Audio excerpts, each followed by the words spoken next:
बड़े अमीर कबीर सहाबी से हुई, जिनके पास रिज़्क़ की फराखी थी, हर तरह का ऐशो आराम के सामान थे। मियाँ बीवी में बहुत मोहब्बत थी, अच्छी तरह वक्त गुजर रहा था। बीवी अपने खाविंद की खिदमत भी करती थी और उन्हें खुश भी रखती थी। दोनों मियाँ बीवी खुशी खुशी से ज़िंदगी गुजार रहे थे।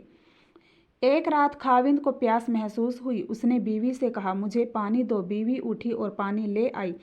जब पानी लेकर वापस आई तो खाविंद सो चुका था। वह पानी का प्याला लेकर खड़ी रही। जब खाविंद की दोबारा आंख खुली तो देखा कि बीवी पानी लेकर खड़ी है। वह बड़े खुश हुए। उन्होंने उठकर पानी पिया और बीवी से कहा कि मैं इतना खुश हूँ कि तुम इतनी देर पानी का प्याला लेकर मेरे इंतज़ार में खड़ी रही। आज तुम जो चाहोगी मैं तुम्हारी फरमाइश पूरी करूँगा।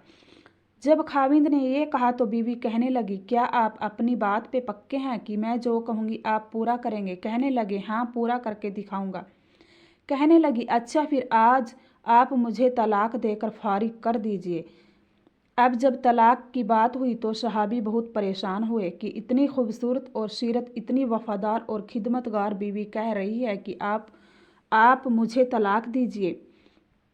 पूछने लगे, बीबी क्या तुझे मुझसे कोई तकलीफ़ पहुंची? कहने लगी, बिल्कुल नहीं। बीवी, क्या मैंने आपकी बेकदरती की? हरगिज़ नहीं। किसी उम्मीद को तोड़ा है? कोई बात आपकी पूरी नहीं की हो? नहीं, ऐसी भी कोई बात नहीं। बीवी, क्या आप मुझसे खफा है? कहने लगी, हरगिज़ नहीं। तो फिर मुझसे तलाक क्यों चाहती हो? क्या तुम मुझे पसंद नहीं करती हो? कहने लगी, ये बात भी नहीं, पसंद भी करती हूँ, मोहब्बत भी करती हूँ, इसीलिए तो खिदमत करती हूँ। आपने कहा था कि मैं अपनी बात को पूरा करूँगी, लिहाजा आप मुझे तलाक देकर फारिग कर दीजिए। वह सहाबी परेशान है कि कॉल भी दे बैठे। कहने लगे, अच्छा सुबह होगी तो हम नबी सल्लल्लाहु अलैहि वसल्लम की खिदमत में जाएंगे और आपसे जाकर फैसला करवा लेंगे। वह कहने लगी, बहुत अच्छा। लिहाजा मियाँ बीवी दोनों रात को सो गए। सुबह हुई तो बीवी कहने लगी, चलो जल्दी चलते हैं। लिहाजा दोनों मियाँ बीवी घर से बाहर निकले ही थे कि खाविंद का किसी चीज़ में अटका और वो नीचे गिर पड़े और उनके जिस्म से खून बहने लगा। बीवी ने फौरन अपना दुपट्टा फाड़ा और खाविंद को पट्टी बांधी और उनको जिस्म का सहारा दिया और कहने लगी, चलो घर वापस चलते हैं, मैं आपसे तलाक नहीं लेती। वह हैरान हुए कि जब तुमने तलाक का मुतालबा किया तो न मुझे उस वक्त समझ में आया और अब कहती हो कि तलाक नहीं चाहिए तो न अब मुझे समझ में आ रहा।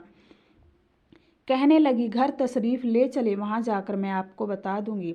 जब घर जाकर बैठे तो कहने लगे, मुझे बताओ तो सही क्या बात है? कहने लगी, आपने कुछ दिन पहले नबी सल्लल्लाहु अलैहि वसल्लम की हदीस सुनाई थी कि जिस बंदे की अल्लाह रब्बुल इज़्ज़त मोहब्बत करते हैं उस बंदे के ऊपर इस तरह परेशानियां आती हैं जिस तरह पानी ऊंचाई से ढलान की तरफ जाया करता है। मैंने नबी सल्लल्लाहु अलैहि वसल्लम का फरमान सुना तो मैं दिल में सोचती रही कि मैंने अपने घर में कोई परेशानी नहीं देखी, कोई गम नहीं देखा, कोई मुसीबत नहीं देखी। तो मेरे दिल में ख्याल आया कि मेरे आका की बात सच्ची है। ऐसा तो नहीं कि मेरे खाविंद के ईमान में फ़र्क हो, मेरे खाविंद के अमाल में फ़र्क हो। मेरे खाविंद से अगर परवरदिगार को मोहब्बत नहीं तो मैं उस बंदे की क्या खिदमत करूँगी? इसीलिए जब आपने कहा कि मैं तुम्हारी बात पूरी करूँगा तो मैंने कहा कि मैं इस बंदे से तलाक चाहती हूँ जिससे मेरे परवरदिगार की मोहब्बत नहीं। फिर जब हम हुजूर सल्लल्लाहु अलैहि वसल्लम की खिदमत में इल्म हासिल करने जा रहे थे, ये अल्लाह का रास्ता था, आप गिरे और खून निकला तो मैं फ़ौरन समझ गई कि अल्लाह के रास्ते का गम पहुंचा, मुसीबत पहुंची, तकलीफ़ पहुंची। यकीनन अल्लाह ताला को आपसे प्यार है और अल्लाह ताला ने आपको अपनी नाराज़गी की वजह से खुशियाँ नहीं दी हुई, बल्कि अल्लाह ताला को आपसे मोहब्बत है। अब मुझे तलाक लेने की कोई ज़रूरत नहीं, इसीलिए मैं सारी ज़िंदगी आपकी खादिमा बनकर आपकी खिदमत किया करूँगी। सुबहान अल्लाह।